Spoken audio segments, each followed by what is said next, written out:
party candidate for the position of the member House of Assembly representing the good people of Oredo West constituency.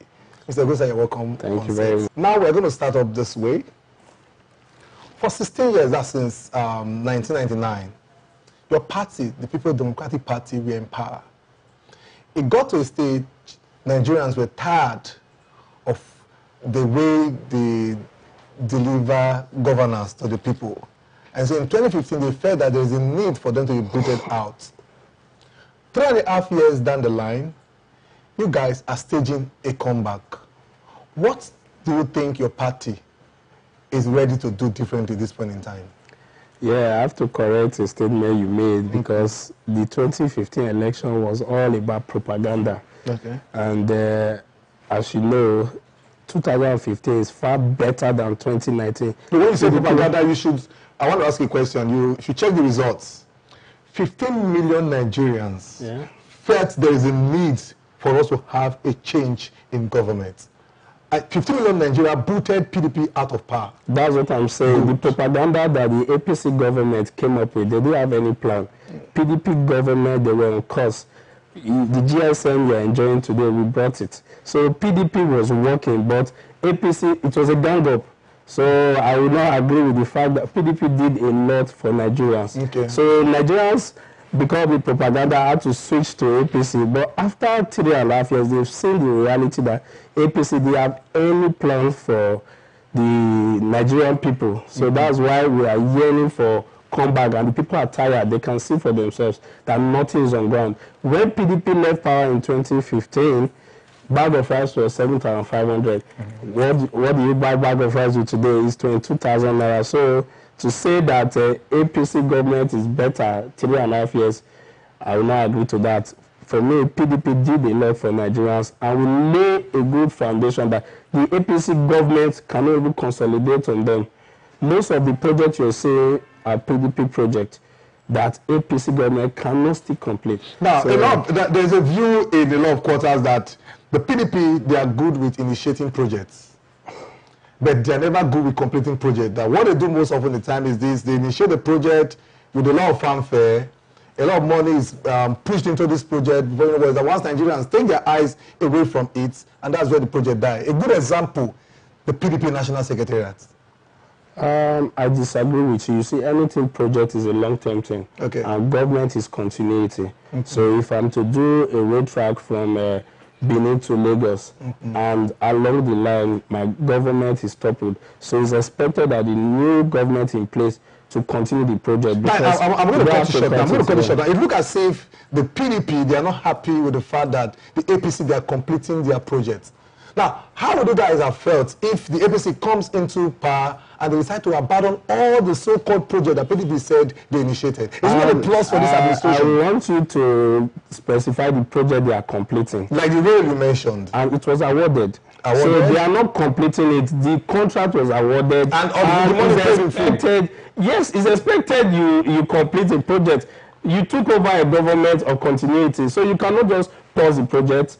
You will continue from there because it has been awarded. The airport you see today, it has been awarded. You saw the reform President Jonathan did to reform all the airports, even Benin Airport. So you don't expect that after awarding the airport in Benin, a new government comes on board and they will now abandon the project. So for me, it's a continuity, and PDP laid that.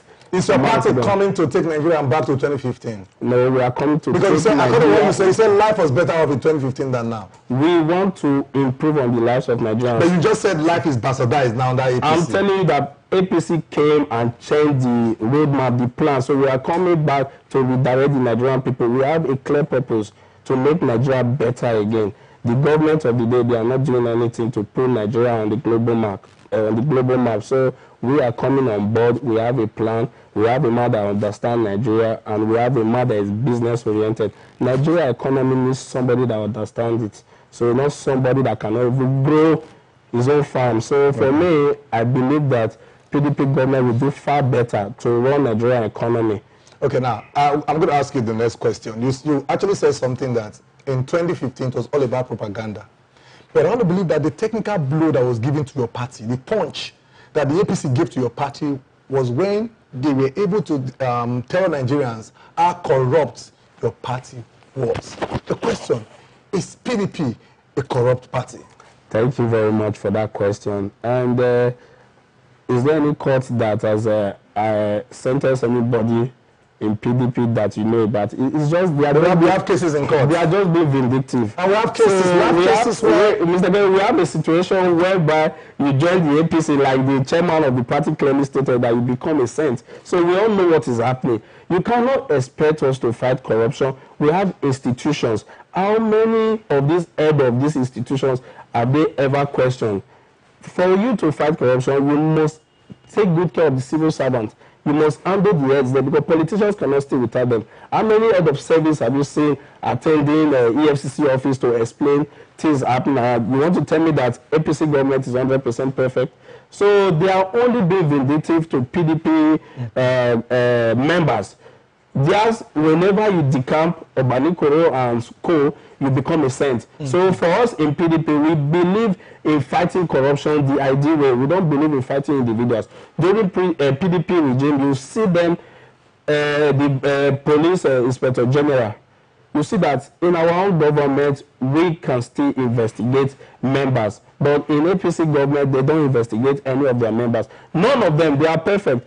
Today, if I leave PDP, I'm a saint. Okay. So if I'm in APC, I'm good to go. So for me, I would say they are not fighting corruption; they are fighting opposition. Okay, now let's get down to the actual business of the day.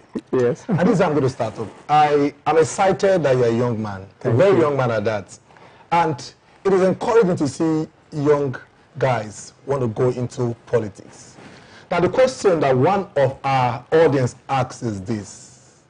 You know, we are currently operating what I call money politics. If you don't have money, it's going to be difficult. A young man like you, where did you get the money to muster the courage of going into the, which one am I going to do, money-infested polity like we play it in Nigeria? Thank you very much, Mr. Kere. When I started my ambition, I built it around the people. So the people are the ones supporting me. Somebody can come me and say, oh, I believe in your struggle. I believe in the way you present yourself. I believe in the things you stand for. Can I have your account number? Take this 1,000 naira, take this 2,000 naira. So collectively, my friends, my supporters, they are the ones helping me. And I made my campaign people-oriented. So that's why I find it easier to navigate the murky waters. So I don't have a godfather.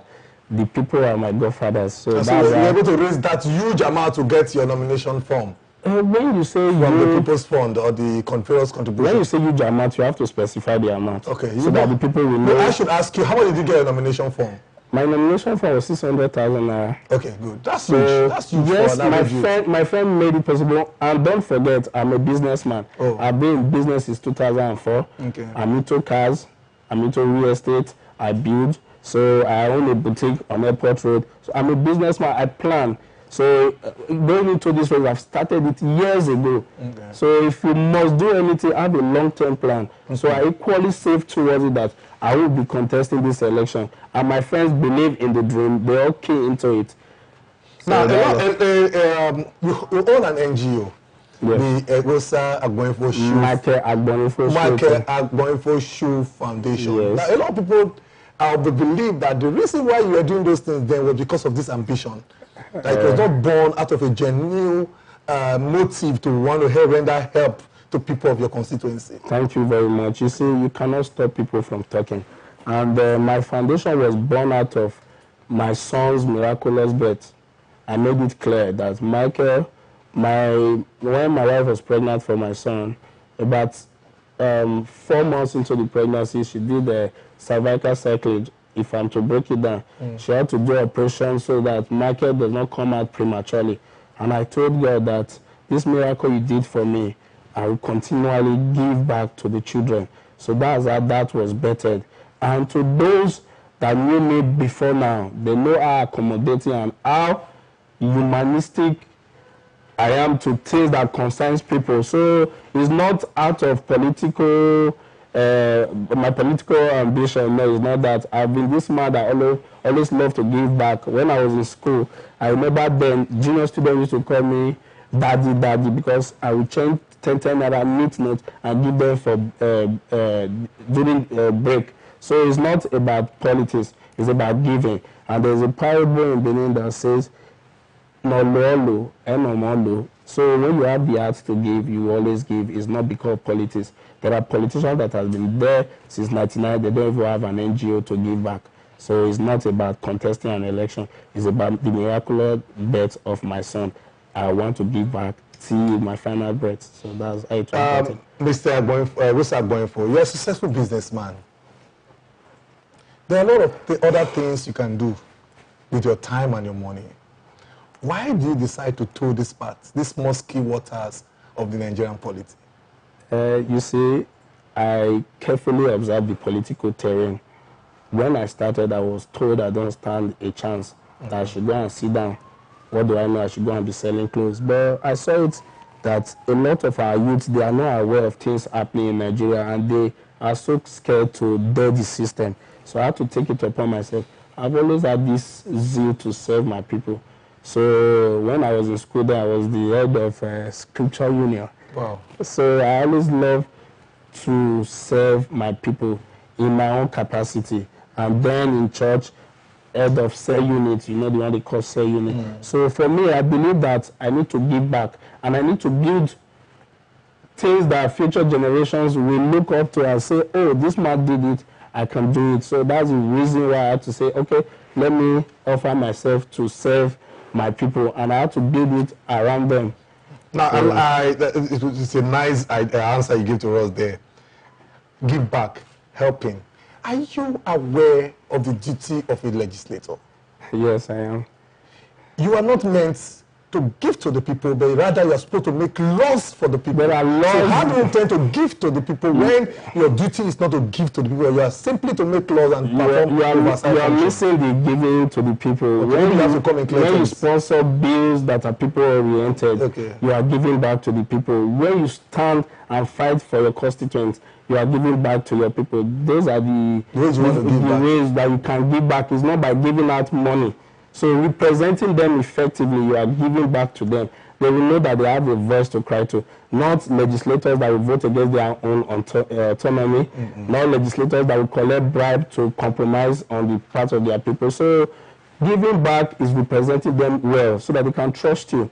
By so doing, you are improving their lives. So that's the best way. And I know of someone that serves in Energy Committee at Edo State House of Assembly, and I was told 13 million naira bribe, he did not come out to give explanation. So we need legislators that will be answerable to the people, represent them where they want to hear from you, they want to feel your pulse. That is all they want from you. They don't need anything. I know a lot of people telling me, we don't want your money. Just get there and represent us well. You're a young man, don't spoil your chances. So for me, it's not about giving back money. It's not about giving them loan or whatsoever, because those are not the roles of a legislator. Yours is to sponsor, make laws, oversight functions of the executive to ensure your constituents gets the best. You understand? So in my constituency, we are blessed with 2 cemeteries. Okay. And I captured it in my manifesto that when you have a good cemetery, I know we are so scared to die in Africa, but we must die. So when you overhaul that cemetery, you don't see that you will start generating money. Movies and all will be shot there. Wow. When you go there, you see now rodents are not terrorizing the people. It ought not to be. So those are the things I captured. Go to Igbo, for instance. Igbo ought to be a tourist. You have traveled abroad. You've seen how they do things.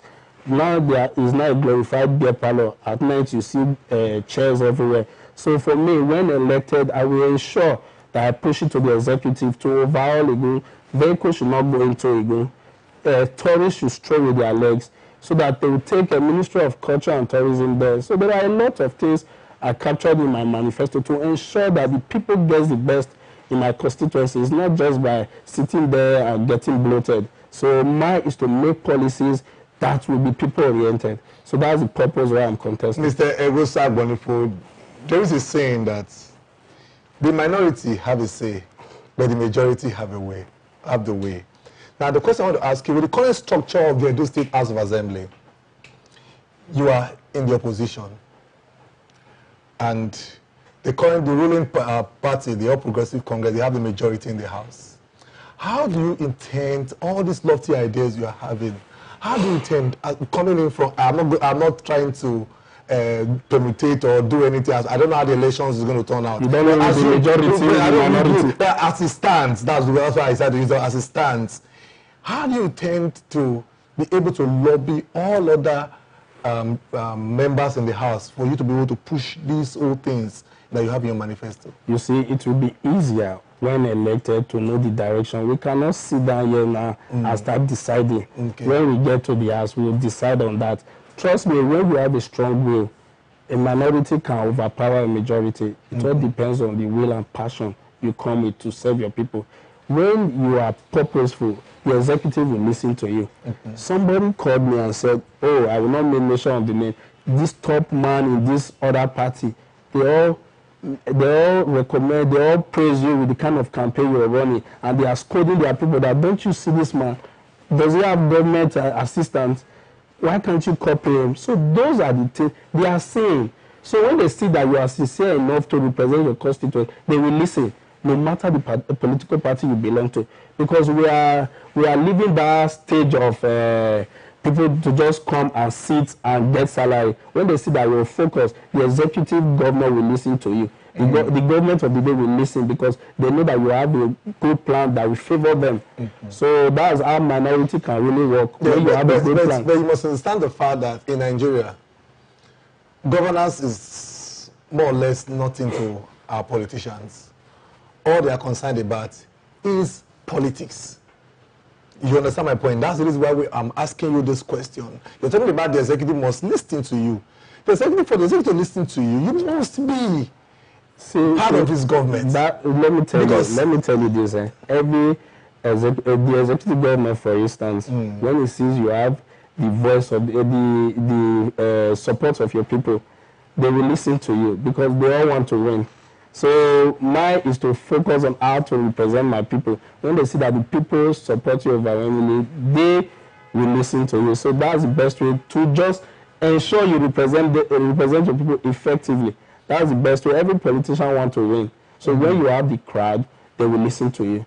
So at this point in time, we'll be going on a short break. When we come back, we are going to come to the homestead and ask you questions, specific questions as it relates to the people of Oredo West constituency. Thank you very much. No problem.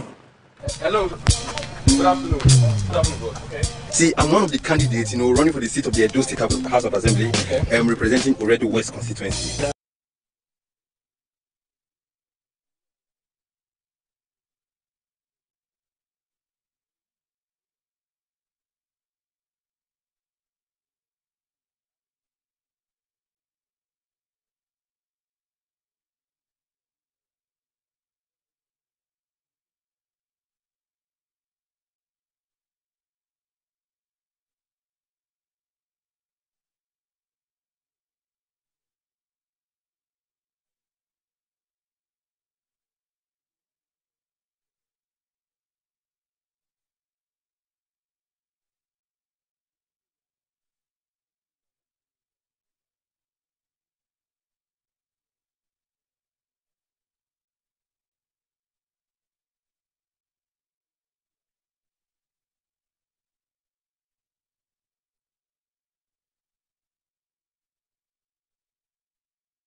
Hello. Good afternoon. Good afternoon, okay. See, I'm one of the candidates, running for the seat of the Edo State House of Assembly, representing Oredo West constituency. That's good. Yes. So, what do you have to offer? Because I am voting for Eghosa, Agbonifo Eghosa. Yeah, now, my brother. See, I will give you 5,000 naira. Selling my vote for 5,000 means selling my future.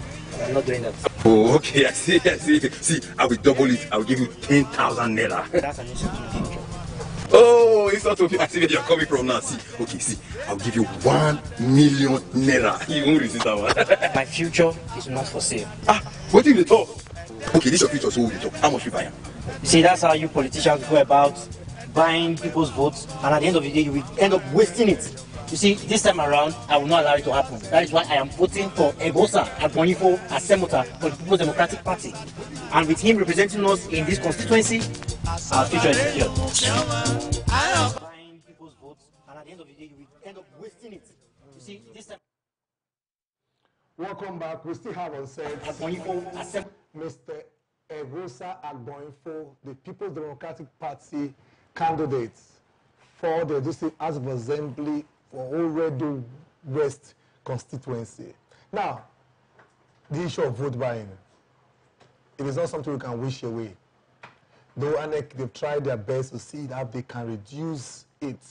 You know, when anything bad comes into our system, it's very difficult to wish it away. It becomes cancerous. What is your strategy to deal with this menace as far as this next election is concerned? Because it can reduce your chances of winning the election.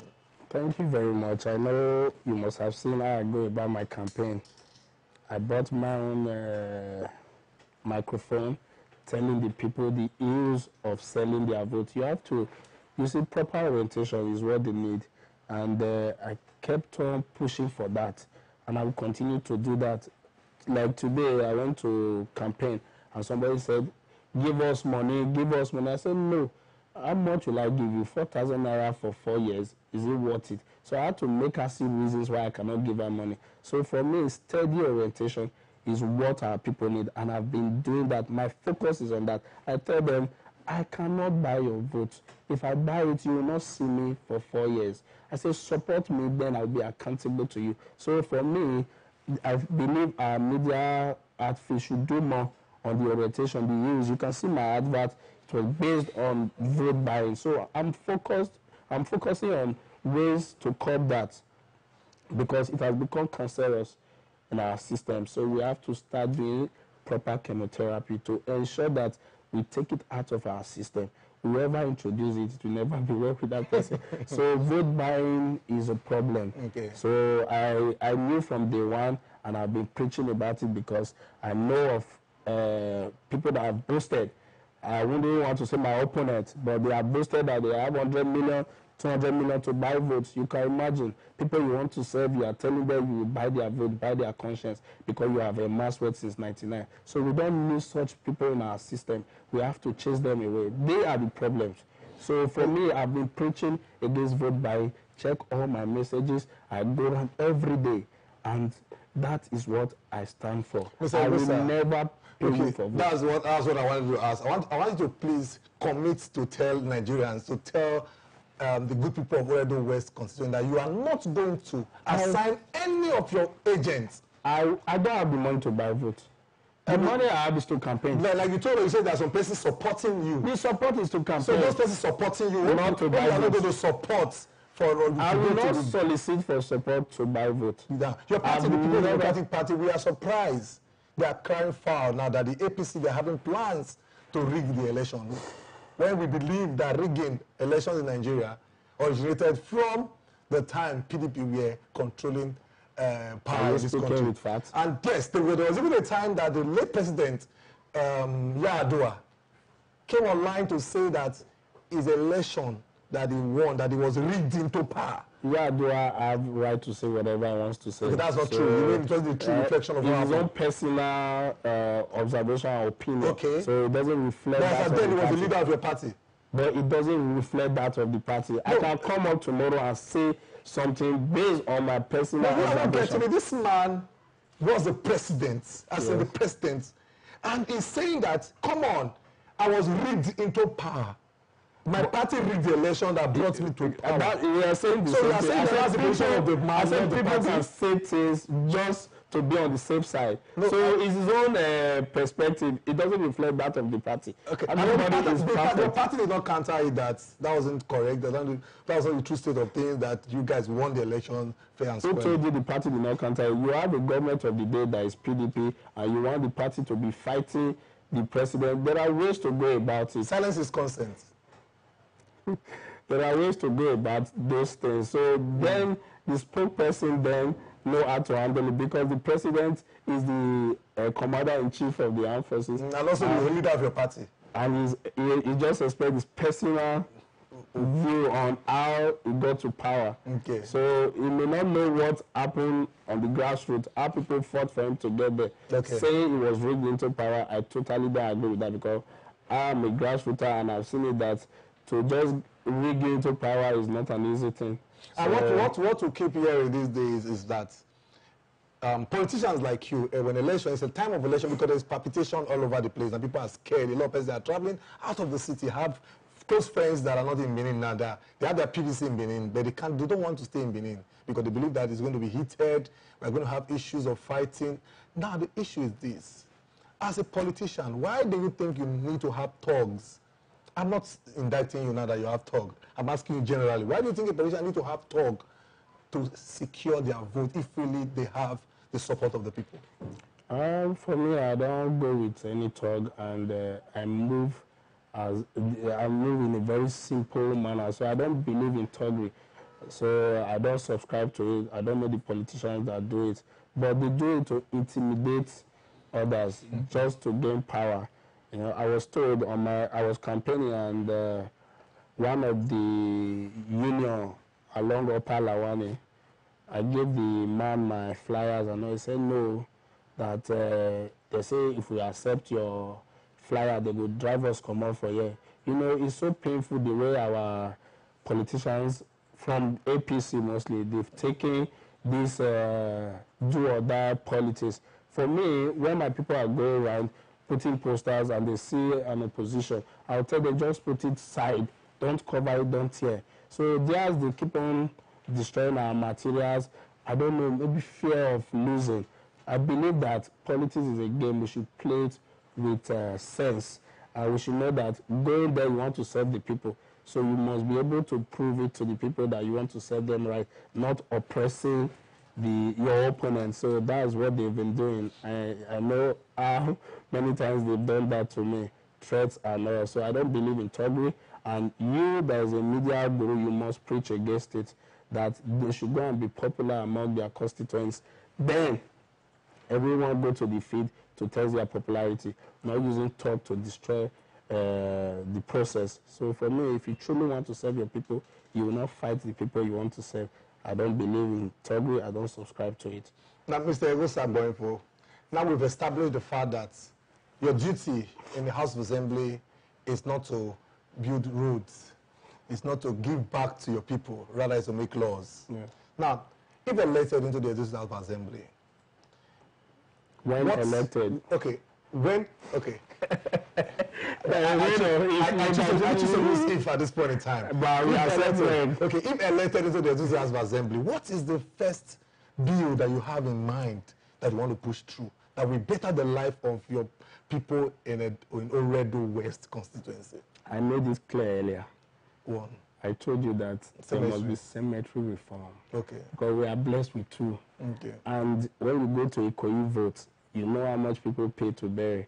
So by so doing, you create jobs for the people there. You have the gardener, the security men, different set of people that will be working there. That will improve the life of the people. Secondly, I told you about Igbo. So Igbo deserve the best, and that is what 10 in my constituency. So I'll push that forward to ensure the executive do something about it. Then we have old people. You see, our history is fading away. We should have a place for the elderly where our children can go and hear from them, like a relaxation spot. It will improve on the life of our people. So we equally push that. Also, disabled. You can see that they've been disenfranchised from the system. And they form about 20% of Nigerian population. So we cannot just leave them aside. But they just passed the disability law. But it's not effective in Edo State. Okay, that's the next question I want to ask you now. Because what you just listed now, you listed projects. Now we're talking about law. Because that's your duty. Law.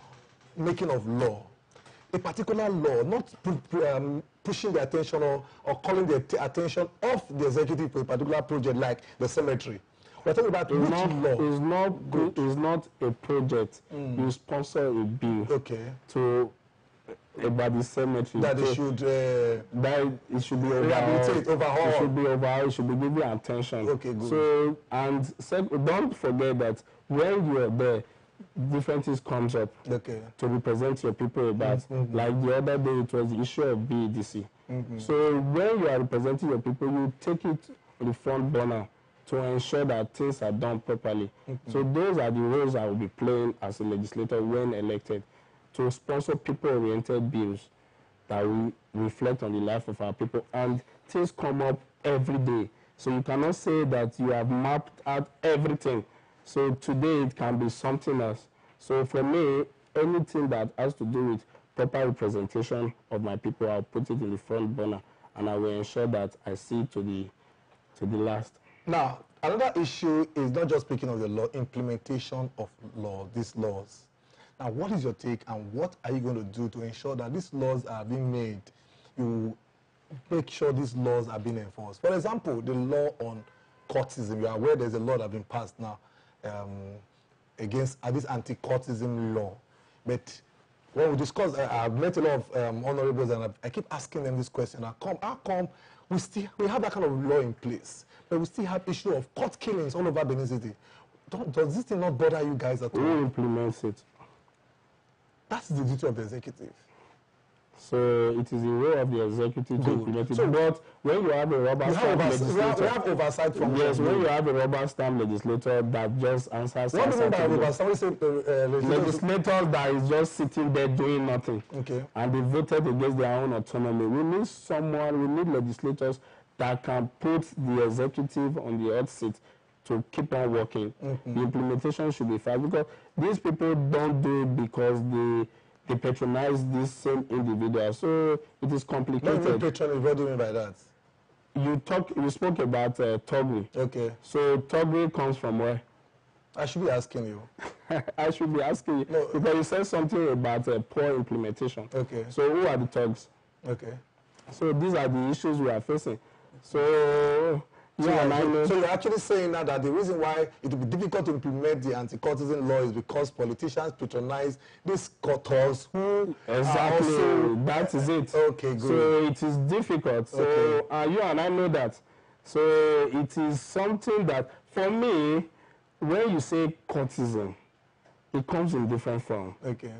There is something we know as confraternity, and when you say these people are courtists, you have to differentiate it. Who is a courtist? Who is a member of a confraternity? So if you say courtesan, I don't know if courtesan exists, but confraternity does, that you have heard of this confraternity. So if out of that confraternity you are having some miscreants that are misbehaving, is for you to ensure that confraternity is properly sanitized. A courtist, by this basic definition, is a member of a court group. Is there any court group in Benin that you know? I don't know. I've never felt the need to belong to one, so I don't know if there's But I know you will not want to speak on that, but let me tell you something. Okay. I would love to speak on that. Okay. That you have different, for instance, you have the National Association of Sea Dogs. Okay. So these are confraternities. These are associations that are registered. So if you are not telling me that other groups, they are not having violent members inside, it's for you to do a proper reform. You have the government there that can identify these people to have a reform of their members. By so doing, you can rehabilitate them into the system. So saying courtism, we are just trying to shy away from the reality on ground. Nobody will tell you I'm a courtist. They will tell you I'm a member of this. So the same way, I'm telling you now that it is possible to reform them where they come out as an association. So, Mr. Agbonifo, are you a member of any of these confraternity? Thank you very much. It is a good question, and in my INEC form, it was clearly stated. So I would like you to have an eye on it when you can lay hand on it. No, but this is the camera rolling now in front of you. The people from your constituency, they are watching this now. So we want to know, are you a member of any of these confraternities? I just explained to you. That you stated it there, that you are a member. No, I did not tell you that. Okay. I said anything you want to know about me, that is my private life. Okay. So if I'm a member of St. Menumba, member of Night of this, those are associations. Okay. So if I want you to know about it, I'll tell you. It's my private life. Okay, now, I believe if you are in public, you cannot be dancing in the market square and tell people not to gaze at you. What did I just tell you? I said I know from my associations are clearly stated. Okay. I'm a member of Benin Club. It's an association. Okay, that's... So these are the things we talk about. That tomorrow Benin Club will not be having a violent group. Okay. You will not say, is a cultist. Whereas he will tell you, I'm a member of Benin Club. So which means that what you are saying in essence is that the anti-cultism law, as it were, is faulty. It's faulty. It wasn't properly reflected. Okay. Like I was speaking to one of the top security men in Benin. I said, there's nothing like cultism. It's just wrong orientation of people deviating from the norms, because you have a different association registered, and you now have their member arrested. You now say this person is a cultist. No, you should be able to check it through their associations. Okay. So if I'm to regulate you, I'll check the NBC. So the same way these people, they have their membership that is known to the government. So if you are not saying their court is trying to cut them out of the reality on ground, no, they are just maybe rebels in the system. Okay. So how do you rehabilitate them? Is through the system too, because they have heads of these associations. So they have different names for them. So you know, so you have different names for them, and that is the best way to reform them, because they have people they answer to. So if you recognize them that, oh, this one is a member of St. Molumba, member of Benin Club. So now one of their members went to Sakmamba Road to shoot somebody. They should be able to tell you that, oh, into their folder, Osagbo that did this. They will just fish the person out because you have recognized that this is an association. There should be a biometrics of all members. Then you cannot fish out the bad elements out of it. That is the best way to curb it, to me. So it's not everybody shying away from it. You should be able to come out proud that I'm a member of this association. So that's the best way to curb the issue of that you call cultism in quotes. Okay. I don't think cultism exists in Benin. It's just a misconception. Now, at this point in time, we want to give opportunity to let us know your covenant with the people of Weredo West constituency. Thank you very much. My primary purpose is to serve my people and to serve them effectively, not to ever compromise on issues that concerns them. And I've gone around my constituency, I've heard from them, and I see that most of them, they are very industrious. So all they need is for you to go there, represent them. Don't compromise. They just believe that all politicians are the same, you know. So they need someone, they need a voice. So I'll be the voice of my constituents. I will always be there for them, and I will represent them effectively. That's my primary purpose of going into the office, to be the voice of the voiceless. So they can count on me when elected that I will never let them down, because I am that man they can trust when it comes to issues affecting them. Because I grew up in that area, I can tell you the unique challenges from Ward 6, 7, 8, 9, 10, 11, the unique challenges they are facing. So I will represent them effectively when elected. That's why I had to target effective representation. That is all they need. Something they can hold on to. And they will say, oh, we have a voice there. Somebody that will not take bribe and put us in darkness. Somebody that will not take bribe and make us suffer. Somebody that will not compromise and become so overbloated because of the money they are eating from the people. And I believe that in this life you have to leave a good legacy behind. I'm blessed with 3 children.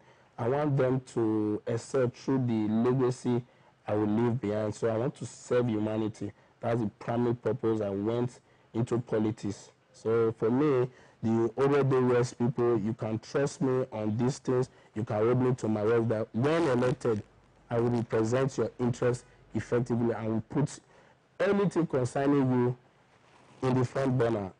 I keep on telling them whenever I go for campaign that I cannot solve individual problems, but collectively, I can represent you effectively and put you on the roadmap of development. my people of Oredo West. So that's my covenant to them, to represent them. One of the ways you should function, you are supposed, our legislators are supposed to function, is to have town hall meetings. Yeah. And we don't see that anymore. I've been having town hall meetings. Because you are not yet in the house. Yes. You are moving from elected. You're in the elected. You are moving from street to street, place to place now because you are not yet in the house. Now, I want to believe that when elected, if elected into the House of Assembly, when elected, you are going to be organizing town hall meetings and also meet and greet session, because we believe that the so-called constituency office that you guys have these days, what they do there most often the time, we've done our investigation, is applicants just go there, drop their CVs, and nothing happens. So you can throw more light on that, sir. Thank you very much. I'm well traveled. Okay. And I believe in engaging my people. And the pattern of my campaign will tell you that when elected, I will always engage my people on town hall meetings, from street to street, zones to zones. You know, that is the best way to feel their pulse, to know what they are going through and what they are experiencing, what they want you to do for them. I will not just be sitting in a Ring Road or Iyama Road. I will always be there for them, to listen to them, their cries, because there's a lot to be done. Like I told you earlier, that when elected, unique challenges will come up that I didn't capture in my manifesto. So by so doing, those time will give me the opportunity to know what they need. The time of promising them ball is gone. So just let them know that you will bring the presence of the executive down to your constituency to see for themselves what they need to do. So for me, I believe that I will constantly engage my people. I believe in the strength of my people. Now, Mr. Eghosa, lastly, we monitored your campaigns. We see how you have been able to redefine how campaigns should look like. So most often the time we see you doing something that we call a movement. If come March 2nd, 2019, if the result did not come out as you intend in your heart it should be, what happens to this vision? Thank you very much. If we still have time, I want to share a little of my life story with you. I grew my business from the scratch, and I started from selling used shoes from Cotonou, and the first one I bought wasn't encouraging, and my mom encouraged me that I should keep on trying, that one day I'll get it right. So for me, I'm not desperate. Whichever way it goes, I will still be engaging my people. So it's not about me, it's about my people. So it's not really Itek or Eghosa must be there. No, it's not my birthright. So, but I believe with the kind of campaign I have done, meeting my people, except they buy their votes, that's the only way I will not get there. And if they buy the vote, that means they are never your people. For you to say, for them to sell their votes. You say, I told you earlier, I said this money-induced politics is already cancerous. Yeah, very, very. So it's something I am fighting against, I am preaching against it. And the government of the day, they are really focusing on that. And we should start from the party system. Exactly. Because we see in almost all the parties, cut across all the parties, especially those unknown parties, those small name parties. I'm sorry to use the word unknown, those small names parties. We're seeing, especially from these two parties, your party and the APC, we see how people buy nomination. Exactly. And they buy it. So starting from the party. You see, well, don't say starting from political party. Political party, yeah. So parties. The parties, yeah. Better. You see, the reforms will start from the political party. Yeah. And I've encouraged young people, and I don't know if you have a card, we should always go and register in a political party and start building the system. We cannot leave it for them and start complaining, because it starts and ends in the political party. The kind of candidate they give will determine what will happen. When you give somebody that is not popular, the person will go and look for money to buy. So when they buy, they will not come back to you again. So it's a circle. So if we must get it right, it's from the political party, like you clearly stated. So for me, I will encourage any young person hearing my voice, don't say PDP is bad. Come and change the system. Go and get your membership card from your ward and start playing your key roles. Nobody is asking much from you, so that you can start fishing out the bad eggs. With your policies in place, you can push them aside. You cannot just be crying from outside and forming new parties. How many agents can you boast of? How many agents will be there to defend your vote? Politics has gone beyond sentiment. So that's the reason why some persons will tell you, voting these new parties, you are wasting your vote, because who will be the agent to represent you in faraway Bomu? Who will be the agent to represent you far away Yekoba? So who will be the one to represent you from Amagba? And you are a candidate from Ogun State. So they should go and start from the grassroots. That is the best way to go, and start doing the reform they intend to achieve. So for me, everything starts in the political party. Thank you very much, Mr. Eghosa Agbonifo. And this is where we're going to call it a wrap on the show today. I want to urge you, viewers, if you're still watching this interview from our Facebook platform, please, it is time for you to download the TSN Nigeria TV mobile app, because so we are going to discontinue streaming on Facebook.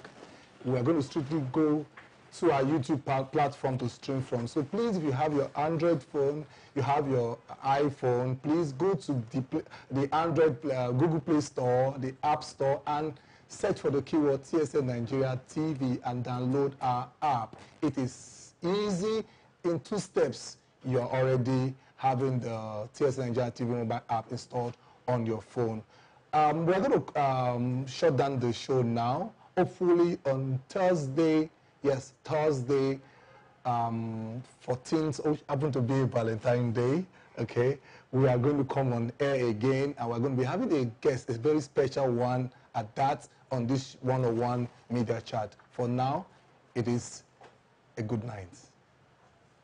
Hello. Good afternoon. Good afternoon, boss. Okay. See, I'm one of the candidates, running for the seat of the Edo State House of Assembly. Okay. Representing Oredo West constituency. That's good. Yes. So, what do you have to offer? Because I am voting for Eghosa Agbonifo as Senator. Okay, now, my brother. See, I will give you 5,000 naira. Selling my vote for 5,000 means selling my future. I'm not doing that. Oh, okay, I see. See, I will double it. I will give you 10,000 naira. That's an insult to my future. Oh, it's not okay. I see where you're coming from now. See, okay, see, I'll give you 1 million naira. You won't resist that one. My future is not for sale. What do you talk? Okay, this is your future, so what do you talk? How much you buy? You see, that's how you politicians go about buying people's votes, and at the end of the day, you will end up wasting it. You see, this time around, I will not allow it to happen. That is why I am voting for Eghosa Agbonifo as Senator for the People's Democratic Party. And with him representing us in this constituency, our future is secured. Buying people's votes, and at the end of the day, you will end up wasting it. You see, this time around, I will not allow it to happen. That is why I am voting for Eghosa Agbonifo as Senator for the People's Democratic Party. And with him representing us in this constituency, our future is secured. Candidate of PDP Oredo West constituency. Keep on watching TSA. Bless.